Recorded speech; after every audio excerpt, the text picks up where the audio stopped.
Demat dihor, ça veut dire en breton bonjour à vous. Il y a une quinzaine d'années, Wikileaks révélait une conversation privée entre Michel Rocard, l'ex-premier ministre de la France, et l'ambassadeur américain à Paris. Dans cette conversation, l'ex-premier ministre se plaignait, avouait que la France était difficile à gouverner parce qu'elle était fondée sur la destruction de 5 cultures. La culture bretonne, la culture alsacienne, la culture flamande, et la culture corse et la culture occitane. En effet, la France est un État-nation.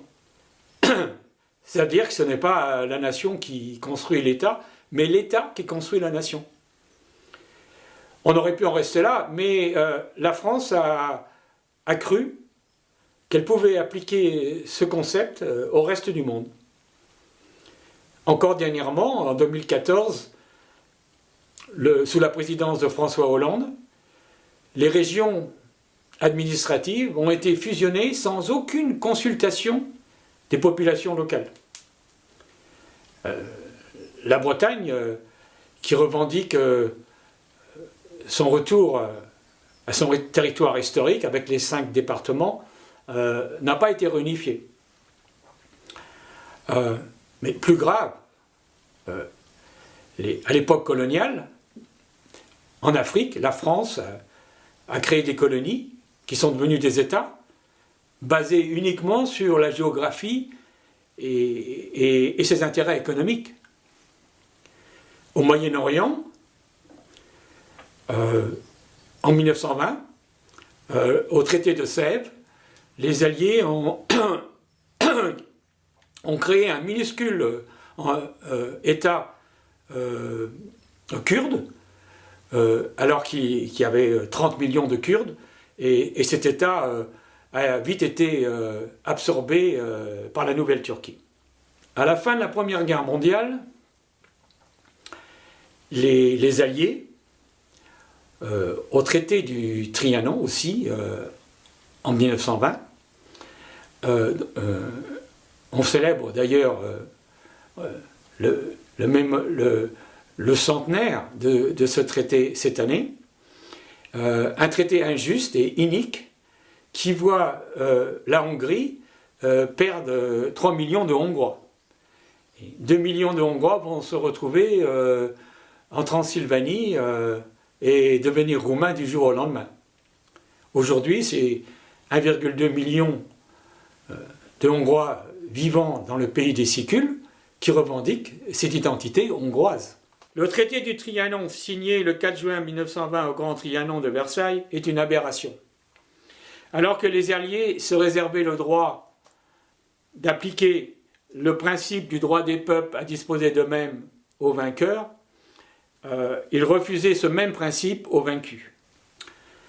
Et d'ailleurs, Aristide Briand, le breton prix Nobel de la paix, a déclaré en 1920 à l'Assemblée nationale « Il suffit de regarder une carte de la Hongrie pour s'apercevoir que les frontières ne consacrent pas la justice. »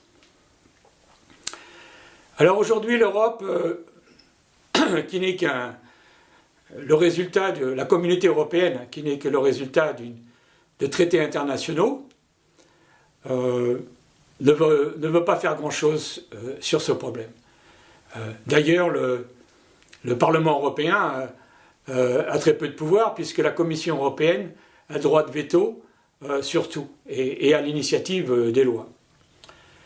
Donc il reste les pétitions européennes, dites ICE, qui permettent aux citoyens d'essayer de changer les choses et de forcer le Parlement à voter des lois. La dernière pétition en date, et vous êtes tous encouragés à la signer, c'est la pétition pour la reconnaissance des régions nationales. Pour le moment, les pétitions citoyennes n'ont pas abouti à des lois, mais vous êtes tous encouragés à signer la pétition en cours pour la reconnaissance des régions nationales. Il nous faudra bâtir une autre Europe, comme celle proposée par la professeure Ulrike Guérot, une Europe dont les unités territoriales ne seront plus les États-nations, mais les régions nationales.